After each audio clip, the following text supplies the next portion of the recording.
Relations Committee says it is baffling that the Trump administration has decided to admit Afrikaners for resettlement while continuing an indefinite suspension on the refugee applications of thousands of other legitimate asylum seekers who face prosecution and persecution in their countries.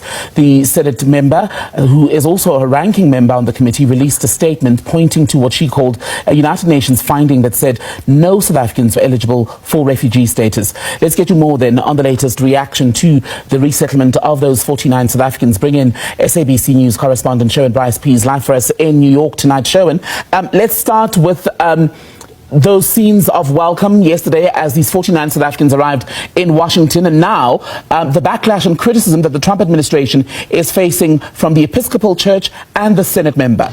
Well, I'll tell you this, Tembekile, the arrival of these 49, some reports suggest there were actually 59 people, so there's a dispute on the exact number, but it has catalyzed what the Trump administration is pushing here in terms of the reaction we are now seeing in terms of domestic reaction, be that from the U.S. media, and certainly some lawmakers, congressional lawmakers in the main, a number of senators weighing in on this resettlement.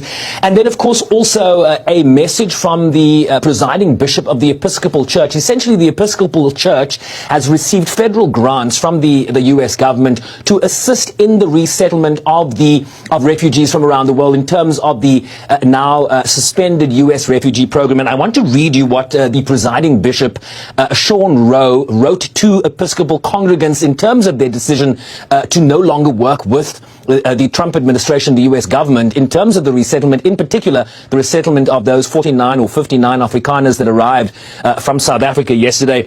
He writes, and I'm just going to read this, just over 2 weeks ago, the federal government informed the Episcopal Migration Ministries that under the terms of our federal grant, we are expected to resettle white Afrikaners from South Africa, whom the U.S. government has classified as refugees. In light of our church's steadfast commitment to racial justice and reconciliation and our historic ties to the Anglican Church of Southern Africa, we are not able to take a step. Accordingly, we have determined that by the end of the federal fiscal year, we will conclude our refugee resettlement grant agreements with the U.S. federal government. He continues, it has been painful to watch one group of refugees selected in a highly unusual manner receive preferential treatment over many others who have been waiting in refugee camps or dangerous conditions for years. And that is the broader context here, Tembekile. The U.S.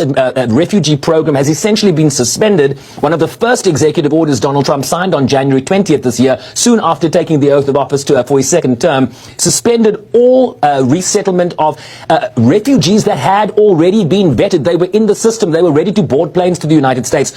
So the question now becoming here in a domestic sense is why the white Afrikaners from South Africa and not all the other people that had been vetted from conflict zones around the world. Let me read you what Senator Jean Shaheen, the ranking Democrat senator on the Senate Foreign Relations Committee, she writes, it's baffling as to why the Trump administration is admitting Afrikaners for resettlement while continuing an indefinite suspension for thousands of legitimate asylum seekers who have fled persecution, often because their lives were at risk. Last year, the UN found no South Africans were eligible for refugee status.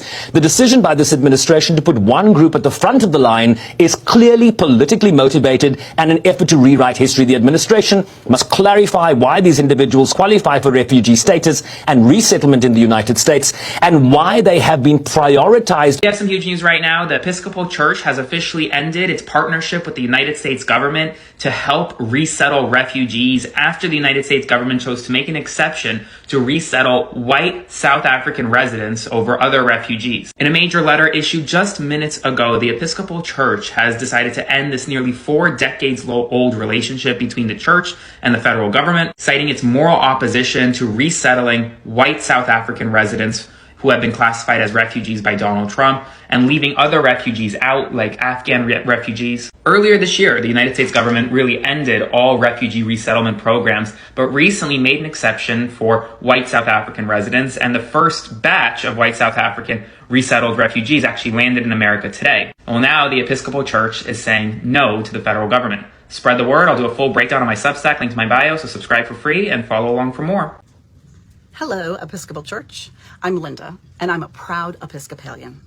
Thank you for setting a good example of what it means to follow Jesus, love your neighbor, and understand your neighbor includes the poor, the marginalized, the oppressed. For decades, through Episcopal Migration Services, you have been a strong supporter of refugees, helping the tired, the poor, the huddled masses yearning to breathe free, before and after they arrive on our shores. I have a friend who is a white South African. She left because of apartheid, because of the systemic abuse she saw, because she was taught racism growing up, and she knew it was wrong. She is now a U.S. citizen, embarrassed and angry at both her home country and her adopted one. She asked me, where was the U.S. when Black South Africans were being shot in the street for protesting against their marginalization?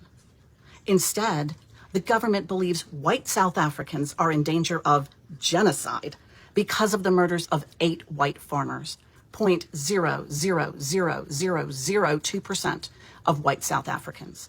Meanwhile, in the United States, legal residents, including those here because of persecution in their home countries, are rounded up, detained, and deported. Some are languishing in CCOT. Outside the United States, thousands of people have been waiting years to be allowed to cross our border. The white refugees from Elon Musk's home country have been given vastly preferential treatment. They were screened and cleared within 3 months. They arrived on a U.S. government-chartered plane. In other words, your tax dollars paid for it. They were met by U.S. dignitaries and have been fast-tracked for government benefits and citizenship. Pure and simple, this is what racism looks like. The Episcopal Church has been a staunch supporter in the fight for racial justice. And refusal to work with the Republican government was not based solely on what is happening in the U.S., but in consultation with the Archbishop of Cape Town. The presiding bishop of the Episcopal Church, Sean Rowe, said, "I am saddened and ashamed that many of the refugees who are being denied entrance to the United States are brave people who worked alongside our military in Iraq and Afghanistan and now face danger at home because of their service to our country. I also grieve that victims of religious persecution, including Christians, have not been granted refuge in recent months. For those of you who are saying it is awful for the Episcopal Church to stop helping thousands of refugees because of less than 60 people, that is not what is happening. The work is continuing, just without funding or support from the federal government, and without having to adhere to Republican views inconsistent with the Gospels. The needs of the vulnerable, those truly in danger, those without resources are still a focus of the church. At its core, the Episcopal Church believes in scripture, tradition, and rational thought. We don't just open our doors to the marginalized, we ordain them. Male and female, black, white, and brown, members of the LGBTQ community, DACA recipients, immigrants, refugees, indigenous people, human beings. This is what I learned in the Episcopal Church. Love God, love others. The rest is details. Bye, church. Have a nice day and keep up the kingdom work.